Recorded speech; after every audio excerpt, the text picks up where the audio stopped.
بدك قلتم زوجي دفي زركب እግዚአብሔር ቃል ሁሉ ይሞ ለዛው ዲዚአ فيها ሰላም ተኸታተልቲ ሶል ሚዲያ ተዘለኹም ሰላም ኩሜታ ርሑስ አውዳነት ርሑስ በዓላትነት አብዛ ዘለኹም ደጋጊመ ሰላምኩም ይብዛሕና ኩሉ ንኽባጽሕ ሼር ላይክ አይትማሙና ወርኩ كسام مترشا مرباتنا تكاتاتون عدمكو بتعني لومعنتي اب امباسي ناي إيرترا اب أمريكا بزعبو زملكتا مترشا ازديا دستبل فيديو بزيحتن الله نواخم كبلا كلاتكم بلايك جمرو روحست نيات بعلاتنت ونقعنا بزا خبرت علتا بصحنا بصحكم يوهانا حراي مجم ازي صمدو حمام رئيسي فتن مدهانيتي صمدو مالت بزي كوينات لصلايخا خما يركا تسعرو بزي كوينات بزي قعقلتم انتاي دا مس زلو مساخا زمسل مساخا ناتو بوليتيكا اجندا يغرب يرحق بزي يقدس صمدو معرخ اندي فتن مدهانيت مخانو بزي قاطامي هو انتاي زرب دلو اسكنسمع يمو በቀጣናው ላይ የምታረገውን እንቅስቃሴ ከበባ በሚመስል መልክ እየተደረጉ ያሉ እንቅስቃሴዎች ዙሪያም ውጥረት ትንኮሳ የሚመስሉ ነገሮች በተደጋጋሚ የታዩ ነው። ይሄ በእውነቱ በጣም አዲስ ነገር አይደለም። ለረጅም ጊዜ ሲከተሉት የቆዩና የሞከሩት ስልት ነው። ኢትዮጵያ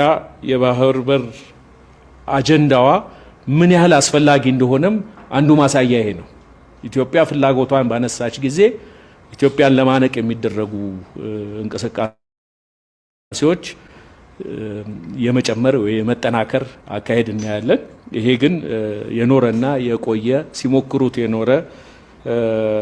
ስልት ነው። ኢትዮጵያ ለዚህ ምላሿ የባህር በር ፍላጎት አጀንዳዋን አጠናክራ የምትቀጥልበት ነው።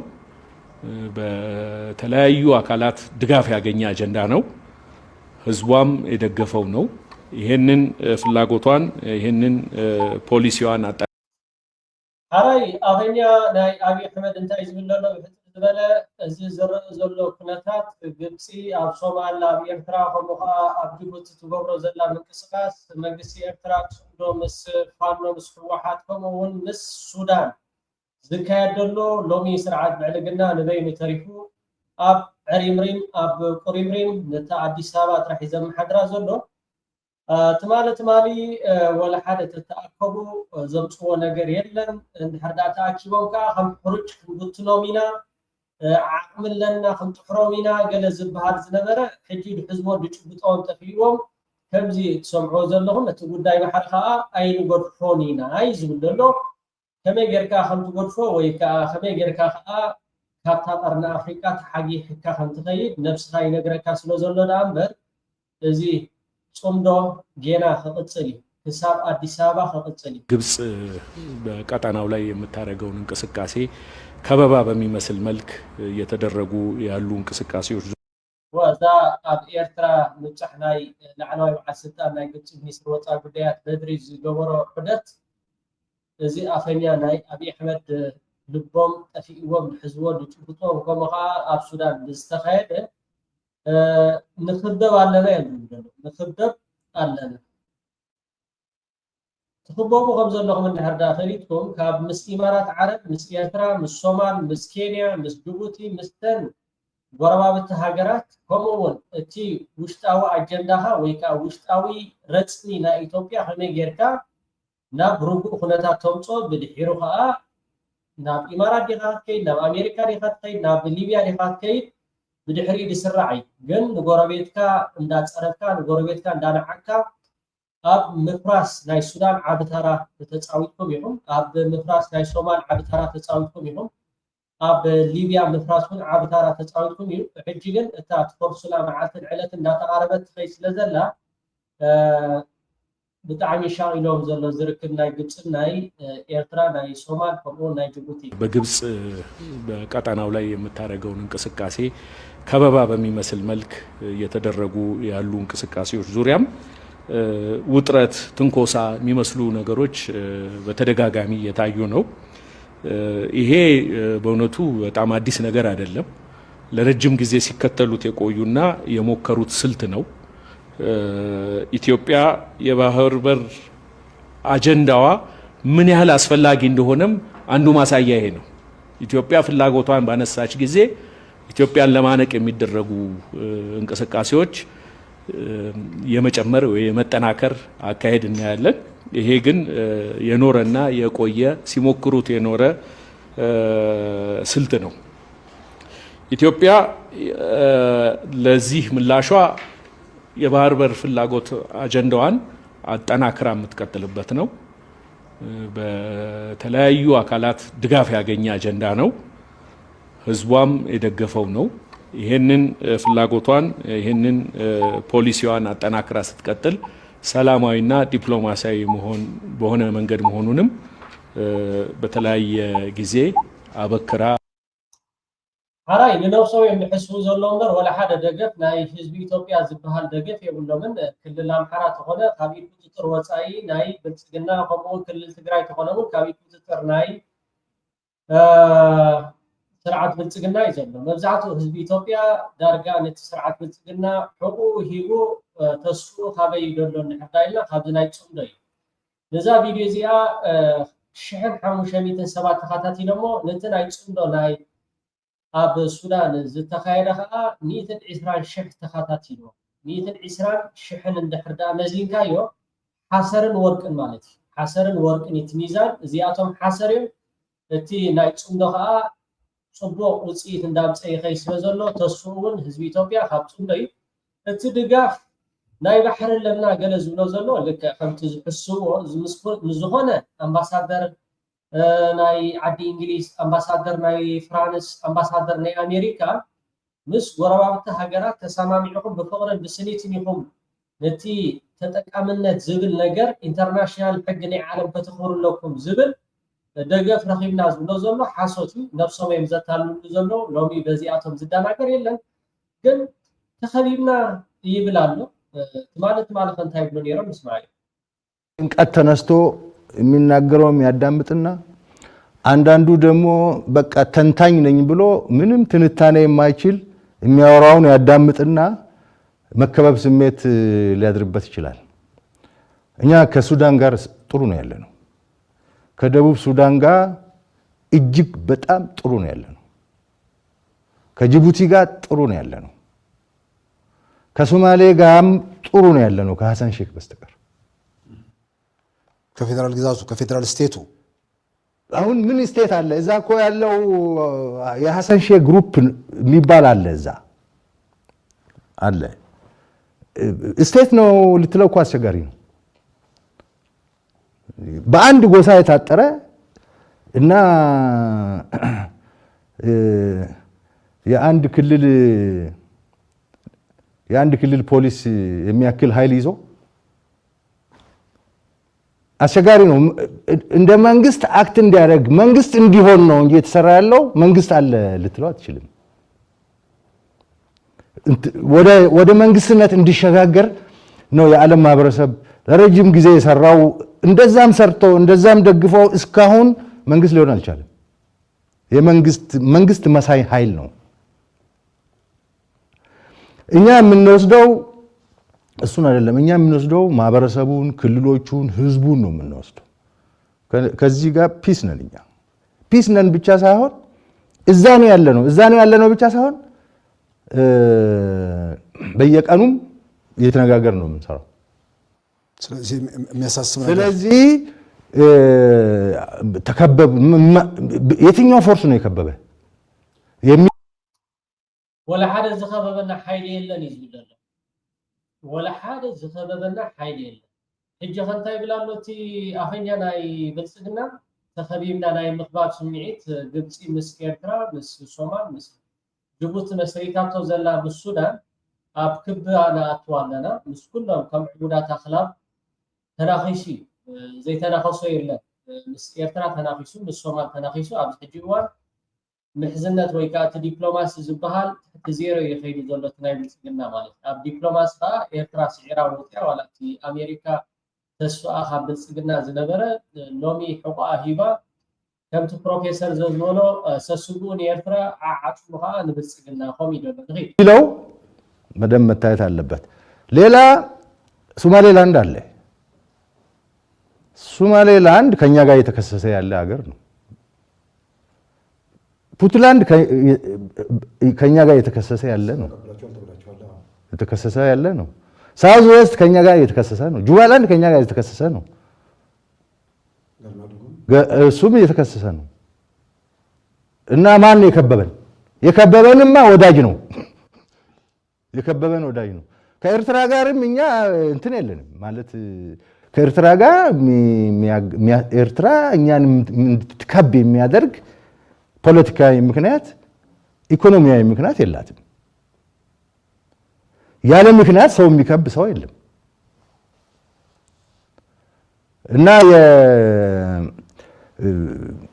ኤርትራ ከግብጽ ጋር ተገናኘች እና እንደዚህ ያለች ምናምን የተባለ ይወራል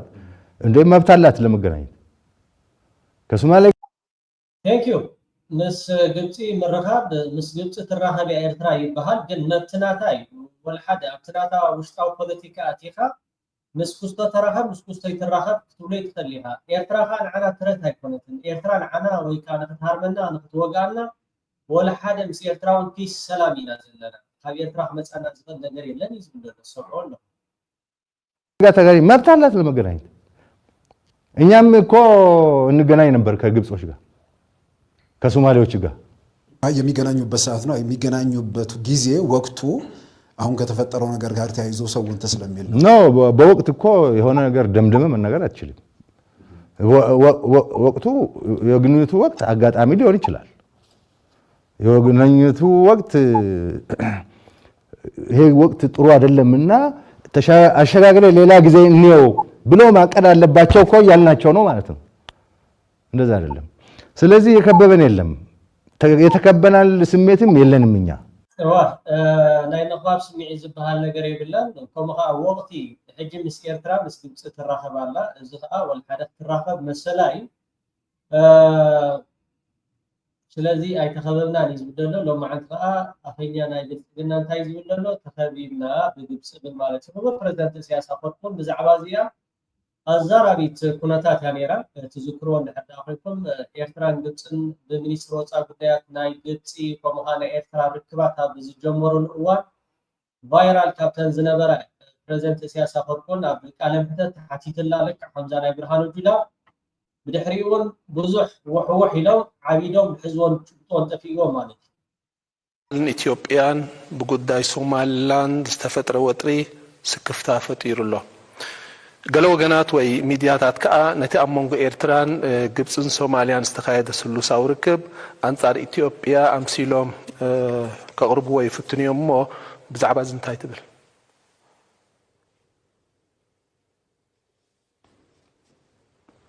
حاجي قال لك في عاد عودي ثنا إثيوبيا دبال متصد الله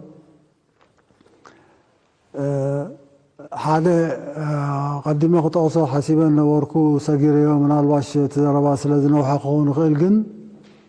مزي حجي زلو ناي ميديا سوشيال ميديا هون قال تفلالي ميدياتات دلو قالنا نعوين كتسبها لك مبزحته زهوتت على ديستورشن ديسانفورميشن هذولا قطعل ديستورشن قطعل ديسانفورميشن هذا اتصور ويبن كوينه اجين خمزيهم لا مسلو انصار اثيوبيا اينيت اثيوبيا زارب الله ابزا امتا زارب الله بولكو ونتقوم زبل الله حاليتنا إثيوبيا دي ختمصد لها ولا ختطاقوس خدل لها ስለዚህ መንግስት ኤርትራ ንምፍራስ ሃገር አይሰርሕኒ ንምፍራስ ከምሎም ኸማ ዝጥዕም የለን ኢትዮጵያ ንኽተፍርስ ዋላ ኣብቲ ናይ 2018 ብድሕሪኡ ኣብቲ ናይ ኩናት ናይ ትግራይ ናይ ኢትዮጵያ ዝነበረ ክሳብ ኣብ ደገ ደብረ ብርሃን ክወፅእ ከሎ መንግስቲ ኤርትራ ኢዱን እግሮን ኣኪውሱ ክብል ከምኡቲ ኣካይዳ ድሕሪ 4 ኪሎ ናብ ዓዲ ሃሎ ስለዝነበረ ዳምበር ከምሎም ከማን ዝጥዕም የለን ንኸተፍርሳ ማለት እዩ ስለዚ ኣብዚ ጉዳይ እዚ ንሕና ኢድና ክንሕውሳ ይደልን ኢና ንዝፈረሰ ከምዛ ንየኔቲ ኢትዮጵያ ዝበላ ኣብያ ኣለኻ ዘይበሉኻ ሳብ ዘለኹ እዩ እሞ ስለዚ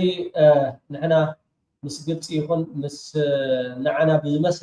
ብዝመሰለና ተራኺብና ክንዘራረብ ልክዕ ከምዛ ብርሃኑ ጁላ ዝበላ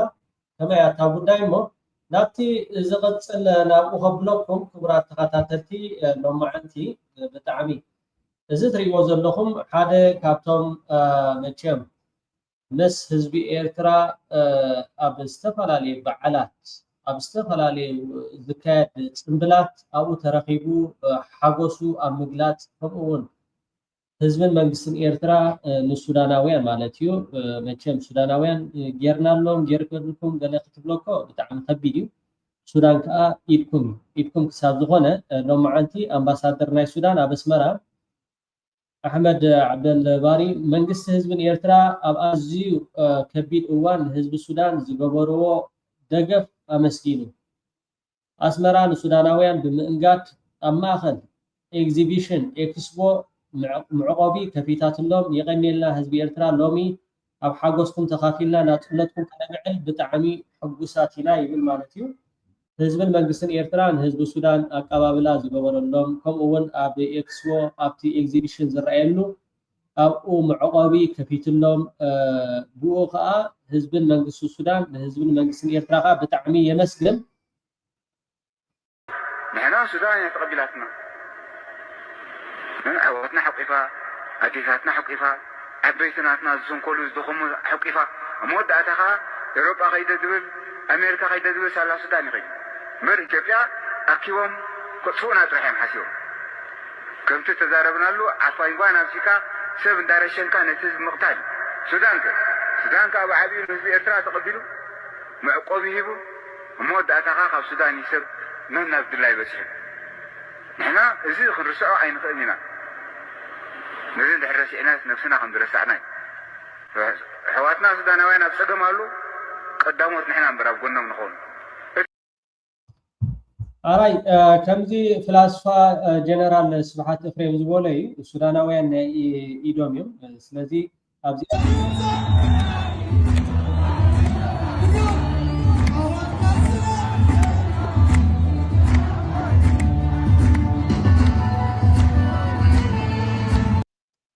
ኣብዚኣ ቪድዮ ረኣይዋ ዋላ ኣቕርብ ኣቢልኩም ረኣይዋ ዋላ እውን ክሰደልኩም እኽእል እየ ሱዳናውያን ዝቀባበሉላ ዘለዉ ቪድያ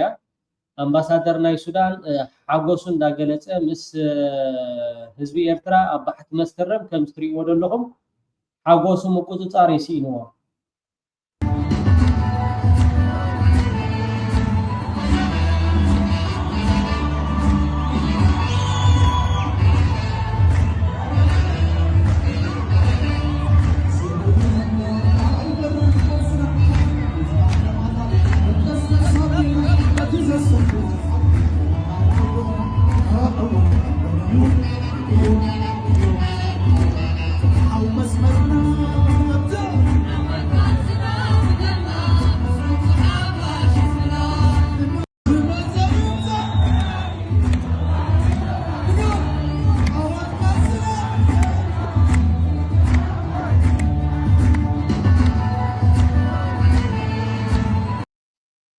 وكلاتكم تتقمتي تيك توك كمغا تويتر إذا فيديو زي أخصر لكم خيلي أبتا صحفتي ويكا أبتا نسخاتكم شيرت بلوا أمباسادر ناي السودان أبي إرترا أب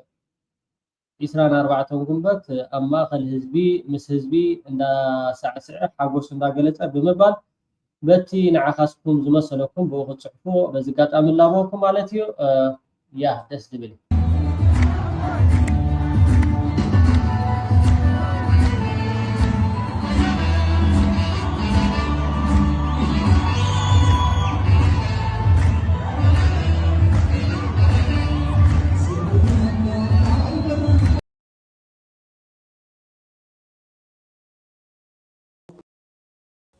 بزينا تزاربوا أي جباني نوري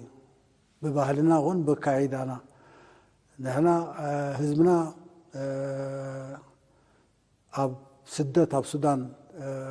نورلو ቃልሲ ከካይድ ከሎ ኣብ ሱዳን ከም ወዲ ሱዳን ኮይኑ ይነብር ነይሩ ከም ዜጋ ናይ ሱዳን ኮይኑ ይነብር ነይሩ ሱዳን ደጀን ናይ ህዝቢ ኤርትራ እዩ ነይሩ ኣብ ግዜ ሓርነታዊ ቃልሶ ኹን ድሕሪ ሓርነታዊ ቃልሶ ኣብ ሱዳን ዝነብር ኤርትራዊ ከዓ ጓናይ ወፃእተኛ ኢሉ ሓሲቡ እውን ኣይፈልጥን እዩ ከምኡ መጠን ከዓ ኣብዚ ዝመፅእ ሱዳናዊ ኣብ ግዜ ፀገም ይኹን ኣብ ግዜ ረህዋ ኣብ ገዝኡ ከም ዘሎ ክሓስብ ክኽእል ኣለዎ እዚ ድሃዋዊ ኩነታት ክትፈጥር ከለኻ እቲ ባህርያዊ ሓደጋታት ደምፆ ከምዚ ኣመሰለ ኩናት ደምፆ ሓደጋታት እውን هراي كبرات تخاتلتي سول ميديا لو معنتي سراوي تግራይ ውሳኔ ወስኖ ናብ ቆብሎኩም እ አናቱ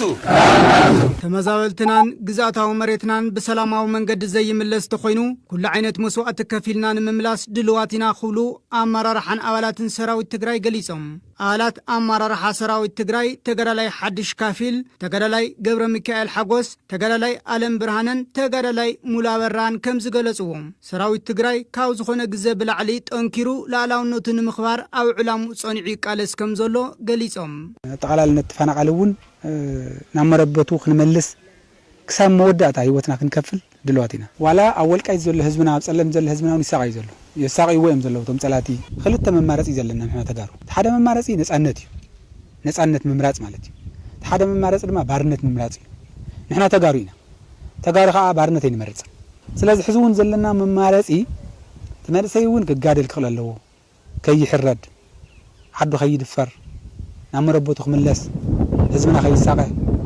ስለዚህ ሕጂውን መስመርናይና ንቀጻለውን ህዝብና ሒዝና ባህግና ክነሳኺና ምንም ጥርጥር የውልን ድልዋትና ተዓወት ከምኾናኻ ህዝብ ዝሓዘ ዝዕወት ምዃኑ ስለናእምን እርግጸኛየ ህዝብና ሒዝና ተዓወት ኢና ትግራይ ስዕር ትግራይ ትዕወት ማሕበራውን ወታደራውን ብቕዓት ኩንን ኩሉ ካብ ህዝብ ድል ሓገዝ ገይሩልና ሓሪኑ ህዝብና ናብ መረበቱ ዘይምለሰሉ ምኽንያት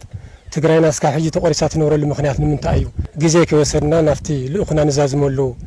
ዓላማ ዘይንበጽሕ ዝብል ቁጭት ዘሎ ሕራነ ዘለዎ ሰራዊት ዘለና ውዕል ፕሪቶሪያ ምኽንያት ተወዚፉ ጸንሕ መንግስትና ናብ ቦትኡ ምምላሱ ከም ኣሃዱ ሕጉሳት ኢና ከም ሰራዊት ትግራይ እውን እዚ ማለት ንሕና ድሌታትና ክነማልእ ንኽእል ከኻሊ ዓዲ ስለ ዘይብልና ተወዲብና ታዘላትና መሬትና እውን ክንምልስ ብተዋደደ መንገዲ ናይ ኩልና ቃልሲ ዝሓትት ካልኦት በብውርኩ ዘለው አመራርሓን አባላትን ሰራዊት ትግራይ ብወገኖም ብሕራነን በወነን ንኽብሪ ዓዶምን ዓውዶምን ይቃለሱ ከም ዘለውን ካልኦት መናእሰይ እውን ኣሰሮም ክኽተሉን ንዓዶም ኩሉ እቲ ቃልሲ ዝሓቶ መስዋዕቲ ክኸፍሉ ተላብዮም ብስነ ስርዓት ዝመረጽናይ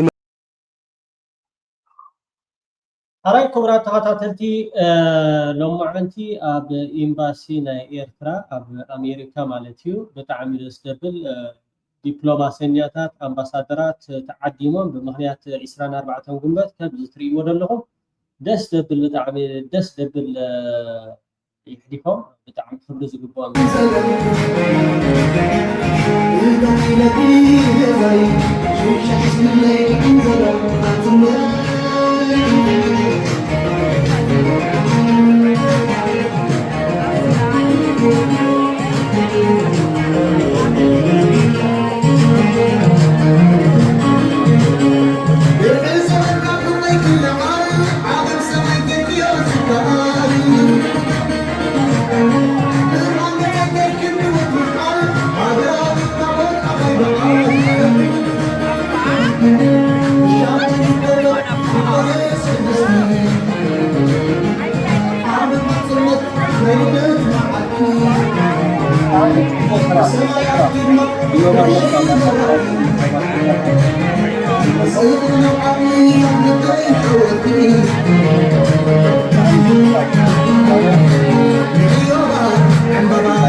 I'm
ፍራት ካብነን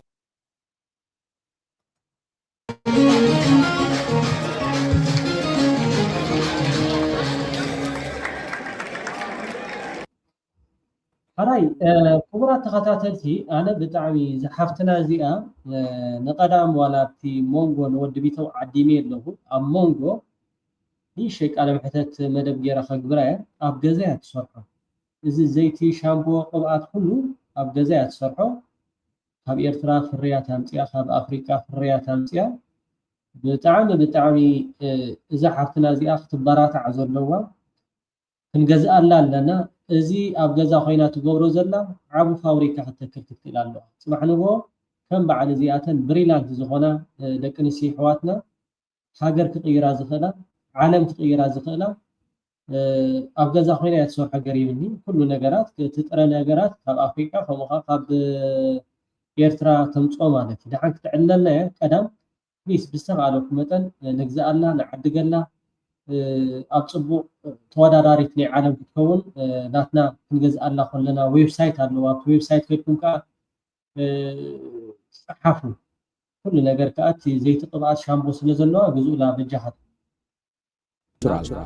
ጸጉርና ኣድላይ ክንክን ዝግበረሉ ነዊሕ እዋን ተኺሉ ክበቁል ከይተቆራረፀ ከይበርሕን ልስሉስ ኮይኑ ክጸንሕ ይኽእል እዩ ስለዚ ነኒ ናቹራል ዓማዊላ ንምዕጓስ ኣብ ኤርትራን ካልኦት ሃገራት ኣፍሪቃ ብተፈጥሮ ካብ ዝፈርዩ 27 ዝተፈላለዩ ንጥረ ነገራት ዝተቐመሙ ንቆልዑን ዓበይትን ደቂ ተባዕትዮን ደቂ ኣንስትዮን ዝኸውን ሓፊስን ቀጢን ዘይቲ ርእሲ ንመሸጣ ኣዳላትልኩም ኣላ ረብሓ ናይቲ ዘይቲ ርእሲ ጸጉርና ንኽተርር ንኽልስልስ ንኸይስበርን ንኽነውሕን ከብረቕርቕን ከምኡን ኣብ ግዜ ቁኖ ዓብይ ሓገዝ ኣለዎ መዓዝ ጥራይ ጸጉርና ከይተሓላለኽን ከይተጠናነገን ብቐሊሉ ንኽሕፀብ ዝሕግዘና ሻምፑን ኮንዲሽነርን ኣዳሊና ኣለና እዘን ሻምፑን ኮንዲሽነርን ንፎርፎራ ዘጥፍእ ጸጉርና ንኽረጉድን ክነውሕን ይሕግዙ ከምኡውን ንኹሉ ዓይነት ጸጉሪ ዝሰማማዕን ሕብሪ ጸጉሪ ኣብ ንቕጥቀመሉ እዋን እውን ዓብ ተራ ኣለዎ እዘን ሻምፑን ኮንዲሽነርን ካብ ዝኾነ ኬሚካልን ካልእ ባእታታትን ነፃ እዮም ብተወሳኺ ብብሉፅን ጽፉፍን ሓድሽ ቀመማት ዕረ እንጣጢዕ ኣባዕኸ ሮዝመሪን ቅንፍርን ዝተዳለወ ሄር ማስኪንግ ምስሊ ሊቪንግ ኮንዲሽነር ኣለና ከምኡውን ናይ ገጽ ሳሙናን ክሪምን ቀሪብናልኩም ኣለና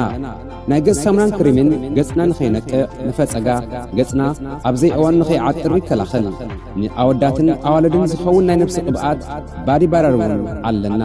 ንኣብነት ገለ ካብ ፍርያትና ንምጥቃስ ሽበይ ባረር ዝዓይነቱ ሓፊዝ ዘይቲ ርእሲ ነኒ ናቹራል ሄር ኬር ኦይል ዝዓይነቱ ድማ ቀጢን ዘይቲ ርእሲ ከምኡውን ነኒ ሄር ሻምፑን ነኒ ሄር ኮንዲሽነር ዝዓይነቱን ሻምፑን ኮንዲሽነርን ኣለና ብኻልእ ወገን ከዓ እዞም ዝስዕቡ ዓይነታት ሳሙናን ናይ ገጽ ክሪምን ንመሸጣ ቀሪብናልኩም ኣለና ተርመሪክ ኤንድ ሃኒ ሶፕ ምስ ካጂክ ኣሲድ ኤንድ ተርመሪክ ሶፕ ዓይነታት ሳሙና ክኾኑ ካስተር ባረር ከዓ እቲ ዝበለጸ ፍርያት ናይ ገጽ ክሪም እዩ ንዝያዳ ሓበሬታ ኣብ መርበብ ሓበሬታ www.nenitural.com ወይ ድማ www.nenninatural.com ብምእታው ክትረኽቡና ትኽእሉ ኢኹም ከምኡውን ትካልና ኣብ ከባቢ ዋሽንግተን ዲሲ ስለ ዝርከብ ነቶም ኣብ ሰሜን ኣሜሪካ ትርከቡ ዓማዊልና ብቐጥታ ናብ ኣድራሻኹም ክንሰደልኩም ንኽእል ኢና እቶም ካብ ኣሜሪካ ወጻኢ ትቕመጡ ዓማዊልና ቅድሚ ምእዛዝኩም ኣብ ቁጽሪ ስልኪ 222-474-4 ደውልኩም ተወከሱና ነኒ ናቹራል ፕሊዝ ነባራት ዓያኒ ዝሓፍትና ብጣዕሚ ንፍዕት እያ ኣብዚ እውን ኣሎ ራእዩ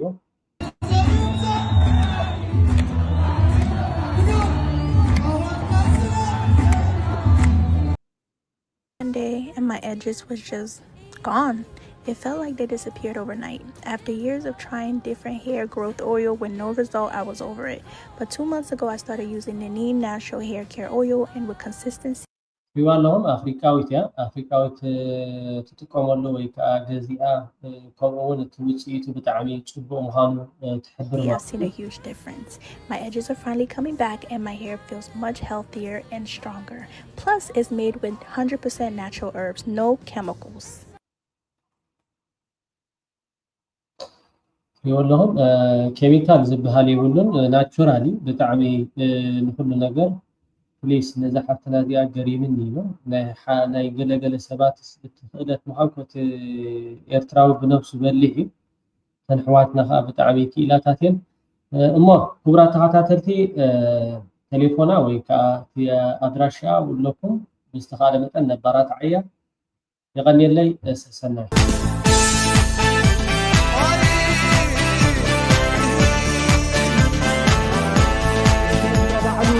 بجد قلتم ايه زوجي ده في زركب እግዚአብሔር ካባል ሁሉ ይሞ ለዛ ዘውድ እዚኣ ምስኪን ፊሃ ወይ